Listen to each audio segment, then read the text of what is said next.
الرحمن الرحیم۔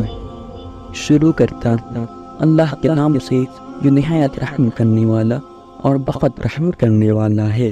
السلام علیکم دوستو، آج ہم فرعون کے محل اور موسیٰ علیہ السلام کے بارے میں جاننے والے ہیں۔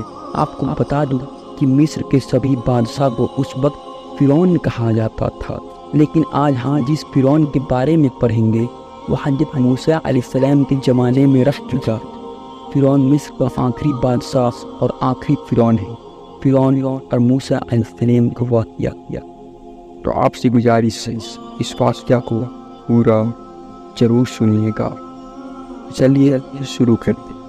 یہ وہی فرعون ہے جو موسیٰ علیہ السلام کی تعلیمات اور ان کے دین اور اللہ تعالیٰ کی نافرمانی کی وجہ سے اپنے پورے لشکر کے ساتھ دریا نیل میں تباہ ہوا۔ اس کے بارے میں بتانے سے پہلے آپ کو یہ بتا دوں، آج میں آپ کو فرعون کے محل کے کچھ عجیب و غریب قاعدے کے بارے میں بھی آپ کو بتاؤں گا۔ ہر بادشاہ کی طرف فرعون نے بھی اپنی حکومت میں ایک محل بنوایا جو بہت عالیشان تھا، لیکن اس کے غرور اور تکبر کی وجہ سے اس کا محل تباہ ہو گیا۔ یہ سب کیوں اور کیسے ہوا، آئیے اس کے بارے میں آپ کو بتاتے ہیں۔ فرعون کا ذکر قرآن شریف میں بنی اسرائیل کے زمانے میں آتا ہے۔ فرعون نے غرور اور تکبر کی ساری حدیں پار کر دی۔ موسیٰ علیہ السلام نے فرعون کو اللہ پاک کی طرف بلایا، لیکن وہ اپنی تکبر کی وجہ سے اپنے آپ کو خدا کہنا شروع کر دیا، اور یہی وہ وجہ تھی اللہ تعالیٰ نے فرعون کو پوری دنیا کے لیے عبرت کا نشان بنا دیا، اور وہ اپنے پورے لشکر کے ساتھ دریا میں تباہ ہو گیا۔ فرعون کی لاش آج بھی پوری دنیا کے لیے ایک سبق ہے۔ آج ہم تاریخ کی روشنی میں فرعون کی حقیقت جانیں گے۔ قرآن شریف میں اللہ تعالیٰ نے فرمایا ہے، اور ہم فرعون کی لاش کو محفوظ رکھیں گے تاکہ وہ آنے والے لوگوں کے لیے ایک سبق ہو۔ فرعون کی لاش 1898 میں دریائے نیل میں طبسیہ کے قریب بادشاہوں کی آبادی کے پاس سے ملا۔ بادشاہوں کی آبادی اس جگہ کو کہا جاتا ہے جہاں مصر کے لوگ اپنے فرعون کو دفناتے تھے۔ فرعون کی لاش کو بادشاہوں کی آبادی سے نکالا گیا 1907 میں، جب پروفیسر ایلیٹس مصر میں جب اس کے جسم پر ریسرچ کی تو اس کے جسم میں بہت نمک جمی ہوئی ملی، جس سے یہ بات چل رہا تھا کہ ایک لمبے وقت تک یہ سارے پانی میں رہا اور اس کی لاش دریائے نیل میں محفوظ رہی۔ پروفیسر ایلیٹس متھ نے اس کی پوری لاش کے بارے میں اپنی کتاب ہنود شدہ لاشوں جو 1912 میں لکھی، اس میں لکھا ہے، اس کا کہنا ہے بھلے فرعون کی لاش بہت ہی پوسیدہ اور شکستہ حال میں تھی، لیکن پھر بھی وہ ایک اچھے طریقے سے محفوظ کی گئی تھی۔ ماہروں کی مکمل تفسیر کے بعد فرعون کی لاش کو قاہرہ کے عجائب گھر میں دنیا والوں کے دیکھنے اور ایک سبق کے لیے رکھ دیا گیا۔ قاہرہ کا عجائب گھر انسانی تہذیب کا سب سے بڑا عجائب گھر جانا جاتا ہے۔ اس عجائب گھر میں کعبہ شریف کی سونے کی چابی اور بہت قیمتی اسلامی دینار اور قرآن شریف کے بہت سے ہاتھ سے کے لکھے نسخے، عثمانیہ دور کے جروق اور بھی بہت سے قیمتی چیزیں شامل ہیں۔ یہ تو رہی فرعون کی لاش کی بات، جس کی پیشن گوئی قرآن شریف سے ملتی ہے۔ اب تھوڑا اس بارے میں جانتے ہیں کہ کیا وجہ تھی کہ فرعون آج بھی عبرت کا نشان بنا ہوا ہے، اور ساتھ ہی اس کا محل بھی عبرت کا نشان بنا ہوا ہے۔ فرعون نے مصر میں 3000 سال تک حکومت کی، اور مصر پر کل 33 فرعون گزرے ہیں۔ ہر فرعون کی حکومت ایک صدی تک رہی ہے، جس میں سے ہمارا آج کا بیان آخری فرعون کے بارے میں ہے۔ یہ وہی فرعون جس کا مقابلہ حضرت موسیٰ علیہ السلام سے ہوا، جو پانی میں تباہ ہوا، اور اس کے ڈوبنے کے بعد سے ہی فرعونی کی حکومت ہمیشہ کے لیے ڈوب گیا۔ فرعونی کی حکومت بہت لمبے عرصے تک تھا۔ یہ بادشاہ سونے، چاندی، ہیرے، جواہرات اور خزانوں کے بہت شوقین تھے، اور خدمت کے لیے لوگ بھی بہت ہوا کرتے تھے۔ یہ وجہ تھی کہ ان فرعونی میں اپنی دولت کا ایسا غرور اور تکبر تھا کہ یہ اپنے آپ کو خدا بتاتے تھے، اور آخری فرعون بھی اسی وجہ سے ذلیل ہو کر مرا، اور آج تک دولت کے نشے میں چور لوگوں کے لیے ایک سبق بن گیا۔ آخری فرعون ایک بہت ہی ظالم اور گھمنڈی بادشاہ تھا۔ اس نے اپنی حکومت میں لوگوں پر ہر طرح کے ظلم و ستم ڈھائے اور یہ لوگوں کو اپنے آپ کو خدا منوانے اور اپنی عبادت کروانے کو مجبور کیا کرتا تھا۔ کچھ مصر کے لوگوں کو یہ لگتا تھا کہ فرعون ان کے اور ان کے خدا کے بیچ باتیں پہنچانے کا ایک ذریعہ ہے۔ فرعون نے اپنی قوم کو دریائے نیل کے ذریعے گمراہ کر رکھا تھا۔ جب دریائے نیل اپنی پوری طاقت کے ساتھ لہریں مارتا تو فرعون عام لوگوں میں یہ اعلان کروا دیتا کہ دریائے نیل کو فرعون نے تمہارے لیے پرجوش کر دیا ہے، لہٰذا اب تم فرعون کو سجدہ کرو۔ تو لوگ جہالت کی وجہ سے یہ گناہ کرتے۔ ایک سال ایسا آیا کہ دریائے نیل کا پانی بہت کم ہو گیا اور اللہ تعالیٰ نے اسے لہریں مارنے کی اجازت نہ دی، سوکھا پڑ گیا۔ وہاں کے لوگ اور ان کے جانوروں کی بھوک پیاس سے حالت خراب ہونے لگی۔ اس کے بعد قوم فرعون کے پاس گئی اور کہنے لگی، اگر تم ہمارے خدا ہو تو ہم پر رحم کرو اور دریائے نیل کو پھر سے ہمارے لیے بھر دو۔ فرعون اس کے بعد سوچ میں پڑ گیا۔ پھر اس کے بعد اس نے اپنے ساتھ ایک ٹوپی، اونی لباس اور اپنے ایک ہاتھ میں راکھ لیا اور ویران جنگل کی طرف چل دیا۔ وہ بالکل اکیلے گیا تھا۔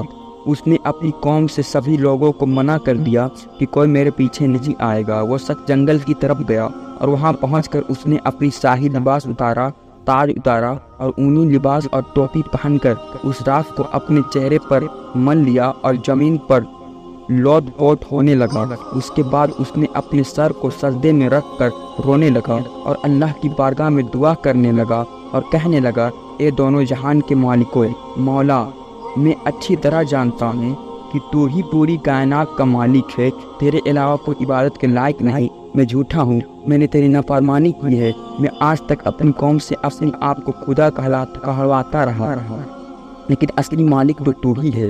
میں تیری نافرمانی میں اتنا آگے بڑھ گیا کہ خود کو تیری جگہ سمجھنے لگا۔ اے خدا، تو ہی اول اور تو ہی آخر ہے۔ میں تجھے توبہ کرتا ہوں، اے خدا تو میری توبہ قبول کر لے اور مجھے میری قوم میں رسوا مت کر۔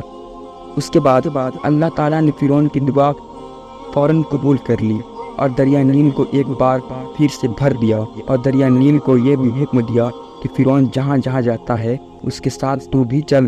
اس کے بعد فرعون جیسے جیسے آگے بڑھتا رہا، دریائے نیل اس کے ساتھ ساتھ چلتا رہا۔ فرعون اس حالت میں اپنی قوم میں گیا، اس کے کپڑے بھی دریائے نیل کی پانی سے بھیگتے جا رہے تھے اور لوگ اپنی آستینوں کو پانی اور کیچڑ میں ڈبو کر ایک دوسرے کو مار رہے تھے۔ اسی وجہ سے مصر میں خوشی منانے کا آج تک یہی طریقہ ہے اور اس دن کو دریائے نیل کی طغیانی کا دن بھی کہتے ہیں۔ یہ اس شخص کے توبہ کی مقبولیت تھی جو اللہ تعالیٰ کا نافرمان تھا۔ اس کی توبہ ویسے ہی قبول کی گئی جیسے وہ چاہتا تھا اور اللہ تعالیٰ نے اس کے راز کو ظاہر نہیں کیا۔ لیکن اتنا کچھ ہونے کا باوجود کچھ وقت کے بعد فرعون پھر سے اپنی اسی گھمنڈ اور غرور میں آ گیا اور وہ پھر سے خدا ہونے کا دعویٰ کرنے لگا۔ فرعون کا محل بھی اس کی بدبختی کا نتیجہ نکلا۔ فرعون نے اپنے خاص وزیر حمام اور محل تعمیر کروانے کا حکم دیا۔ جیسے ہی حمام کو ملا، اس نے محل بنانے کے سامان انتظام کرنا شروع کر دیا۔ فرعون کی محل کے لیے پوری دنیا سے ہر طرح سے ماہر کارگروں کو بلایا گیا۔ کہا جاتا ہے کہ کاریگروں کے علاوہ صرف مزدوروں کی تعداد کی بات کی جائے تو ان کی تعداد 5 لاکھ کے لگ بھگ تھی۔ اس محل کی تعمیر بہت ہی مہارت سے کی گئی۔ 7 سال کے بعد محل کی تعمیر پوری ہو گئی۔ حیرت کی بات یہ ہے کہ اس محل کی بلندی اتنا زیادہ تھی کہ جب یہ دنیا قائم ہوئی ہے اس محل کی اونچائی کی مثال نہیں ملی۔ یہ محل فرعون کی خواہش کے مطابق بنایا گیا تھا۔ اس محل کی خفیہ راز اور بھی بہت سے چیزیں اپنے آپ میں ایک مثال تھا۔ جب محل بن کر تیار ہو گئی تو فرعون اپنے گھمنڈ میں آ کر حضرت موسیٰ علیہ السلام سے گستاخی کی۔ موسیٰ علیہ السلام کو یہ سب کچھ ناگوار گزرا۔ اللہ تعالیٰ نے موسیٰ علیہ السلام پر وحی نازل کی، فرمایا، اے موسیٰ، اب اس بدبخت کو اپنے ذہن سے نکال دے اور اس کے بارے میں نہ سوچو، میں اس کے محل کو ایک لمحے میں برباد کر دوں گا۔ پھر ایک دن فرعون اور اس کے ساتھی محل کے سب سے اونچائی پہ چڑھ کر آسمان کی طرف تیر چلانے لگے۔ ان کا سوچنا تھا کہ وہ موسیٰ علیہ السلام اور ان کے فرشتوں کو مار رہے ہیں۔ معذاللہ ان لوگوں نے آسمان کی طرف تیر چلائی۔ جب تیر واپس آیا تو ان میں خون لگے ہوئے تھے۔ فرعون اور اس کے ساتھی خوشی سے کہنے لگے، ہم نے موسیٰ علیہ السلام کے خدا کو معذاللہ قتل کر دیا۔ ہے۔ یہ فرعون کی بدبختی کا آخری وقت تھا۔ اس کے بعد اللہ تعالیٰ نے حضرت جبرائیل علیہ السلام کو دیا کہ اس کو محل کو تباہ کر دو۔ حضرت جبرائیل علیہ السلام نے اپنے پر مار کر اس محل کو 3 ٹکڑے کر دیے، جس میں سے ایک ٹکڑا سمندر میں جا کر گرا، دوسرا ٹکڑا شمال اور تیسرا ٹکڑا مغرب میں جا کر گرا۔ ایک روایت میں یہ بھی آیا ہے کہ ایک ٹکڑا فرعون کی لکسر میں اوپر جا کر گرا، جس کے نیچے دب کر لاکھوں فرعونی مر گئے۔ اس طرح سے اللہ تعالیٰ نے فرعون کو تباہ کر دیا۔ جب فرعون نے یہ سب کچھ دیکھا تو اس کو سب کچھ سمجھ آ گیا، یہ سب اس کی بدبختی کا ہی نتیجہ ہے۔ تو اس نے حضرت موسیٰ علیہ السلام سے جنگ شروع کر دی۔ اللہ تعالیٰ نے معجزہ کے ذریعے اسے سمجھانے کی کوشش کی، لیکن فرعون باز نہیں آ رہا تھا، اور آخر کار وہ حضرت موسیٰ علیہ السلام کا پیچھا کرتے ہوئے دریائے نیل میں تباہ ہو گیا۔ اس واقعہ سے سبق حاصل: کبھی بھی دولت اور طاقت کا گھمنڈ نہ کرو۔ سب کا مالک اللہ ہے، وہ جسے چاہے دولت دے، جسے چاہے عزت اور جسے چاہے ذلت۔ اللہ تعالیٰ نے فرعون کی لاش کو دریائے نیل کے اندرونی تہہ میں محفوظ رکھا۔ اس کے بعد دریا نے اسے کنارے پر اگل دیا۔ آج فرعون کی لاش رقصی ہوئی ہے تاکہ لوگ اس سے عبرت حاصل کر سکے۔ اللہ تعالیٰ کی بارگاہ میں دعا ہے، اللہ ہم سب کو گھمنڈ اور تکبر سے بچنے کی توفیق دے، اور ہم سب کو بہترین زندگی گزارنے کا طریقہ دے۔ ہمیں دنیا میں ہر طرح کے گناہ سے بچنے کی توفیق دے، آمین۔ اگر آپ کو یہ واقعہ تھوڑی سی بھی پسند آئی ہو، ایک لائک ضرور کریں، اور ایسے ہی واقعات کے لیے ہمارے چینل کو سبسکرائب کریں۔ السلام علیکم ورحمۃ اللہ وبرکاتہ۔